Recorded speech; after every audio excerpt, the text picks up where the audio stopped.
CTET में अक्सर आपसे पूछा जाता है स्टीफन क्रैशन के बारे में। और स्टीफन क्रैशन है कौन?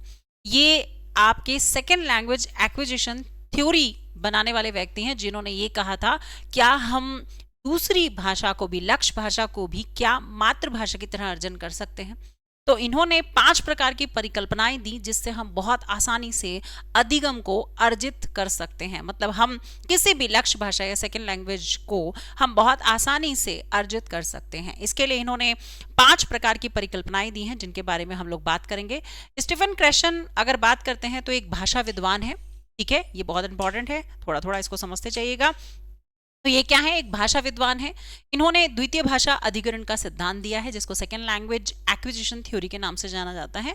इन्होंने 5 प्रकार की परिकल्पनाएं दी हैं और इन्होंने बताया है कि बच्चा अगर इन 5 स्थितियों में रहता है तो वो द्वितीय भाषा को बहुत आसानी से ग्रहण कर सकता है।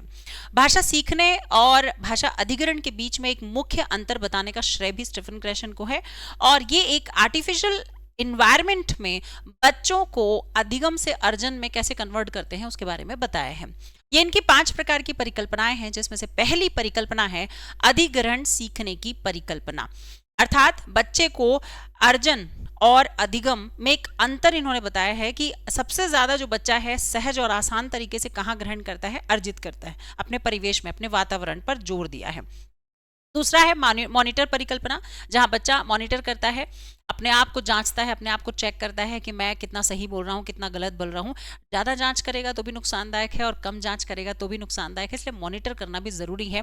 जब बच्चा अर्जन करके आता है तो वो अधिगम विद्यालय में करता है और अधिगम करने के दौरान जो अर्जन करते समय गलतियाँ की हैं उसको अधिगम के दौरान सुधारता है। जैसे स्कूल को स्कूल बोलता है, या फिर हम लोग प्रोनाउंसिएशन सीख कराया है, उसे प्रोनाउंसिएशन कैसे शुद्ध होगा वो बताते हैं। तो कई चीज़ें हैं, जैसे देश को देश बोलते हैं, तो ये उनके अर्जित की हुई भाषा को सुधार करने का कार्य मॉनिटर करता है। प्राकृतिक आदेश परिकल्पना एक नेचुरल ऑर्डर में सीखना चाहिए। जब अब बच्चा अपने परिवेश में अपने माता पिता के साथ जो भाषा सीखता है उसमें वो किसी भी प्रकार की व्याकरण त्रुटि नहीं करता है, मैं खाता हूँ ही बोलता है, राधा जाती है राधा जाता है नहीं बोलते हैं, या सब्जी बनती है, या ये सारे जो छोटे मोटे कर्ता कर्म क्रिया ये बिल्कुल सेंटेंस में लगाता है। संज्ञा का नॉलेज है, सर्वनाम का है, मैं तू यह वह सर्वनाम का है, ठंडा गर्म मोटा पतला अच्छा बुरा ये विशेषण भी यूज करता है। क्यों? क्योंकि वो एक प्राकृतिक रूप में सीखता है। तो हमें अर्जन को अधिगम में परिवर्तित करने के लिए ऐसे प्राकृतिक और स्वतंत्र छोड़ देना चाहिए बच्चों को, ताकि वो अपने आप ग्रहण कर सके। इनपुट परिकल्पना ये कुछ वाइगोत्स्की से मिलता जुलता है। वाइगोत्स्की ने MKO more knowledgeable other person की बात की है कि बच्चों को सीखने के लिए कोई ऐसा व्यक्ति होना चाहिए जो उनको मदद करे, उनके स्तर से एक स्तर ऊपर का ज्ञान प्रदान करे और उनके ज्ञान को उस लेवल तक पहुंचाए। सेम वही बात स्टीफन क्रैशन ने कहा है, पर उसे नाम दिया है उन्होंने बोधगम निवेश का, जिसको इंग्लिश में हम लोग कहते हैं इनपुट हाइपोथेसिस। इसका मतलब है कि एक स्तर ऊपर का ज्ञान देना चाहिए बच्चों को। यदि हमें भाषा सिखाना है तो जो वो जानता है, अगर सरल वाक्य जानता है तो थोड़े से कठिन वाक्य बताओ, या शब्दावली 2 शब्द के बोलने लग गया है तो 3 शब्द के बताओ। तो इस तरीके से धीरे धीरे हम बच्चों को जो वो जानते हैं उससे एक लेवल 1, इसीलिए इसको I+1 के नाम से भी जानते हैं।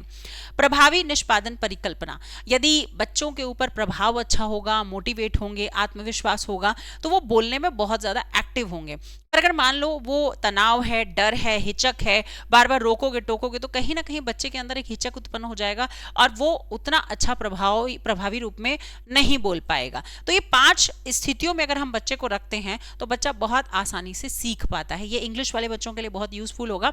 इसके बाद हम लोग अधिग्रहण सीखने का मतलब क्या है कि दूसरी भाषा को इस प्रकार सिखाया जाए कि बच्चा बिना लर्निंग के भाषा को अर्जित कर ले। ये किसमें कहा गया है? अधिग्रहण और सीखने की परिकल्पना में। दूसरी परिकल्पना में कहा गया है कि मॉनिटर परिकल्पना में कहा गया है कि बच्चे को, जैसे हम बहुत सारे गलत शब्दों का इस्तेमाल करते हैं लेकिन स्कूल जाने के बाद वो हमारे जो है सुधरते जाते हैं, इसको मॉनिटर परिकल्पना कहते हैं। मतलब बच्चे को समय आने के साथ साथ मॉनिटर करो, उनकी गलतियां और अच्छाइयां उनको महसूस होने दो, उन्हें ज्यादा रोको टोको मत, या फिर एकदम ही मॉनिटर नहीं करोगे तो वो भी नुकसानदायक है, और ज्यादा मॉनिटर करोगे तो भी बच्चे में हिचक उत्पन्न हो जाती है। प्राकृतिक आदेश परिकल्पना, बच्चे अपनी पहली भाषा एक क्रम में सीखते हैं, इसीलिए उनके ऊपर कोई नियम नहीं थोपने चाहिए। और इनपुट परिकल्पना का मतलब है I+1 कहते हैं, जहां पर बच्चा जो जानता है उसे एक स्तर ऊपर का ज्ञान उन्हें प्रदान करना चाहिए ताकि बच्चे का ज्ञान सीखने में और इंटरेस्ट और ज्यादा उत्पन्न हो। इसके बाद हम बात करते हैं पांचवी प्रभावी परिकल्पना। यह एक काल्पनिक बाधा है, ठीक है, जो शिक्षार्थियों को सीखने में रोकती है। जैसे तनाव ज्यादा है, या बच्चे के अंदर मोटिवेशन की कमी है, या बच्चे में डर है, हिचक है, या ज्यादा मॉनिटर कर रहा है, तो कहीं ना कहीं बच्चा बोलने में हिचकेगा। इंग्लिश उसके दिमाग में रहेगा कि मैं इजी ने लगा दिया, आर लगा दिया, गलत तो नहीं बोल दिया। तो ये एक प्रकार की बाधा है, इसे दूर करना चाहिए और बच्चे के अंदर आत्मविश्वास और मोटिवेशन को भरकर हमें बच्चों को सिखाना चाहिए। तो ये हमारी 5 प्रकार की परिकल्पनाएं हैं जो आपके स्टीफन क्रैशन ने द्वितीय भाषा अधिग्रहण के सिद्धांत में दी है। ऐसी ही जानकारी के लिए जुड़े रहे मेरे साथ। दीपिका मैम का नमस्कार। All the best.